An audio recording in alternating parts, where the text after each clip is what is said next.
മേടക്കൂർ അശ്വതി ഭരണി കാർത്തിക 1-4. പല മാറ്റങ്ങളും പ്രതീക്ഷിക്കാവുന്ന ഒരു വർഷമായിരിക്കും ഇത്. പുതിയ വീട്ടിലേക്ക് താമസം മാറാൻ സാധിക്കും. സർക്കാർ ജീവനക്കാർക്ക് സ്ഥലം മാറ്റം ഉണ്ടാവാനും ഇടയുണ്ട്. പരീക്ഷയിൽ ഉന്നത വിജയം നേടും. വർഷത്തിന്റെ രണ്ടാം പകുതിയിൽ സാമ്പത്തിക ക്ലേശങ്ങൾ ഉണ്ടാകാം. ആരോഗ്യം നന്നായി ശ്രദ്ധിക്കുക. പേരും പെരുമയും വർദ്ധിക്കാനും അംഗീകാരങ്ങൾ ലഭിക്കാനും യോഗമുണ്ട്. ഇടവക്കൂർ കാർത്തിക 3-4, രോഹിണി മകയിരം 1-2. വലിയ പുരോഗതികൾ പ്രതീക്ഷിക്കാവുന്ന ഒരു വർഷമാണ്. ദീർഘകാലമായി പരിശ്രമിക്കുന്ന കാര്യങ്ങൾ സഫലമാകും. ഉദ്യോഗസ്ഥർക്ക് സ്ഥാനക്കയറ്റം ലഭിക്കും. പഠനകാര്യങ്ങളിൽ പുരോഗതി ഉണ്ടാകും. ബിസിനസ് രംഗത്ത് കൂടുതൽ നേട്ടങ്ങൾ ഉണ്ടാകും. വിദേശയാത്രയ്ക്ക് അവസരം ലഭിക്കും. പുതിയ വരുമാന മാർഗങ്ങൾ കണ്ടെത്തും. നിർത്തിവെച്ചതോ മുടങ്ങിപ്പോയതോ ആയ കാര്യങ്ങൾ പുനരാരംഭിക്കും.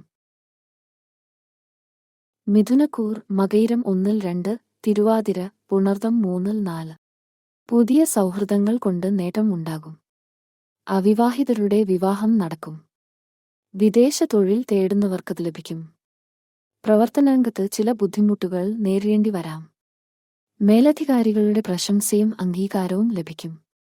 സ്ഥാനക്കയറ്റവും പ്രതീക്ഷിക്കാവുന്ന കാലമാണ്. മാതാപിതാക്കൾക്ക് മക്കൾ അഭിമാനിക്കാവുന്ന കാര്യങ്ങൾ നൽകും. തൊഴിൽപരമായി മികച്ച അവസരം ലഭിച്ചാൽ അത് സ്വീകരിക്കാൻ മടിക്കരുത്. കർക്കടക്കൂർ പുണർദം 1-4, പൂയം ആയില്യം വർഷത്തിന്റെ ആദ്യ പകുതി വലിയ നേട്ടങ്ങളുടേത് ആയിരിക്കും. ഭാഗ്യം കൊണ്ട് പല കാര്യങ്ങളും സാധിക്കും. തീർത്ഥയാത്രകൾ നടത്തും. കുട്ടികൾ ഇല്ലാത്ത ദമ്പതികൾക്ക് സന്താനഭാഗ്യം പ്രതീക്ഷിക്കാം. എന്നാൽ വർഷത്തിന്റെ രണ്ടാം പകുതിയിൽ ചെലവുകൾ വർദ്ധിക്കും. ചിങ്ങക്കൂർ മകം പൂരം ഉത്രം 1-4.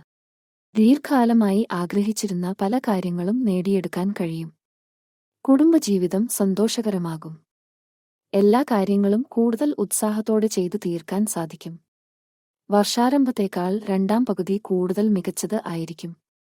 പുണ്യസ്ഥല സന്ദർശനം എന്നിവയുണ്ടാകും. കന്നിക്കൂർ ഉത്രം 3-4, അത്തം ചിത്തിര 1-2. സാമ്പത്തികമായി മികച്ച ഒരു കാലമാണിത്. മക്കളുടെ നേട്ടങ്ങളിൽ അഭിമാനിക്കാൻ സാധിക്കും. പല കാര്യങ്ങളും ഭാഗ്യം കൊണ്ട് നേടിയെടുക്കാൻ സാധിക്കും. പുണ്യകർമ്മങ്ങൾ അനുഷ്ഠിക്കാൻ കഴിയും. എന്നാൽ വർഷത്തിന്റെ രണ്ടാം പകുതിയിൽ ആരോപണങ്ങളും മറ്റും കേൾക്കാൻ ഇടയാകും. തൊഴിൽ രംഗത്ത് ചില ബുദ്ധിമുട്ടുകൾ നേരിടേണ്ടി വരാം. പങ്കാളികൾ തമ്മിൽ അഭിപ്രായഭിന്നത ഉണ്ടാവാതെ സൂക്ഷിക്കുക.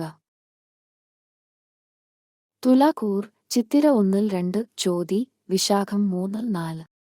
വർഷത്തിന്റെ ആദ്യ പകുതി കഴിഞ്ഞ വർഷത്തെ പോലെ തന്നെ ആയിരിക്കുമെങ്കിലും രണ്ടാം പകുതിയിൽ മികച്ച മാറ്റങ്ങൾ പ്രതീക്ഷിക്കാം.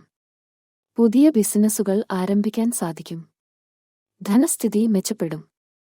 നഷ്ടപ്പെട്ട പ്രതാപ ഐശ്വര്യങ്ങൾ വീണ്ടെടുക്കും. കലാരംഗത്ത് ശോഭിക്കാൻ ആകും. വിദേശത്തുള്ള മക്കളോടൊപ്പം കഴിയാനാകും.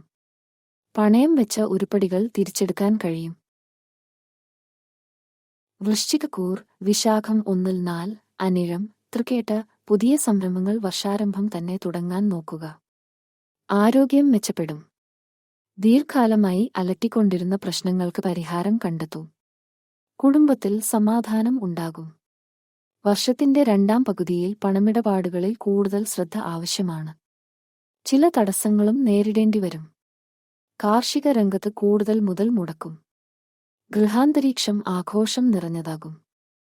ധനുക്കൂർ മൂലം പൂരാടം ഉത്രാടം 1-4. കഴിഞ്ഞ വർഷത്തേക്കാൾ മികച്ച കാലമാണിത്. സ്ഥാനക്കയറ്റം ലഭിക്കും. പുതിയ അവിവാഹിതരുടെ വിവാഹം നടക്കും.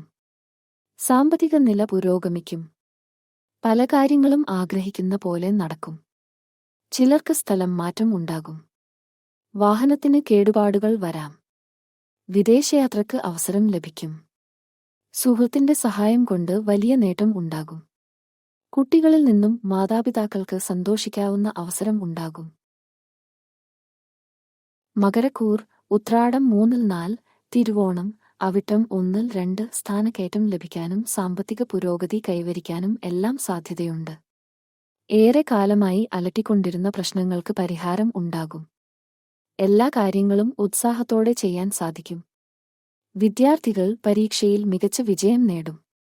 തൊഴിൽ മാറ്റത്തിന് ശ്രമിക്കുന്നവർക്ക് അതിനുള്ള അവസരങ്ങൾ ലഭിക്കും. ആരോഗ്യനില മെച്ചപ്പെടും. കുംഭക്കൂർ അവിട്ടം 1-2, ചതയം പൂരുരുട്ടാതി 3-4. സാമ്പത്തിക ഞെരുക്കം അവസാനിക്കും. പുതിയ വീട്ടിലേക്ക് താമസം മാറി താമസിക്കും. ചിലർക്ക് പുതിയ വാഹനത്തിന് സാധ്യത കാണുന്നു. കുടുംബത്തിൽ സമാധാനവും സന്തോഷവും ഐശ്വര്യവും നിലനിൽക്കും. ധാരാളം യാത്രകൾ ആവശ്യമായി വരും. ആരോഗ്യസ്ഥിതി മെച്ചപ്പെടും. വർഷത്തിന്റെ രണ്ടാം പകുതിയിൽ കൂടുതൽ നേട്ടങ്ങൾ പ്രതീക്ഷിക്കാം.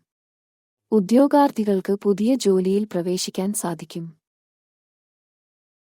മീനക്കൂർ പൂരുരുട്ടാതി 1-4, ഉതിർട്ടാതി രേവതി കഴിഞ്ഞ വർഷത്തേക്കാൾ മികച്ച ഒരു വർഷമായിരിക്കും ഇത്. കുടുംബത്തിൽ സമാധാനവും ഐശ്വര്യവും ഉണ്ടാകും. പഴയ വാഹനം മാറ്റി പുതിയത് വാങ്ങും. വീട് മോടി പിടിപ്പിക്കാൻ സാധിക്കും. യാത്ര ചെയ്യാനുള്ള അവസരം പ്രയോജനപ്പെടുത്തുക. ആരോഗ്യത്തിൽ കൂടുതൽ ശ്രദ്ധിക്കുക. അലസത ഒഴിവാക്കി എല്ലാ കാര്യങ്ങളും ചെയ്യാൻ ശ്രമിക്കുക. പുതിയ ജോലിയിൽ പ്രവേശിക്കാൻ സാധിക്കും. സാമ്പത്തിക നില മെച്ചപ്പെടും.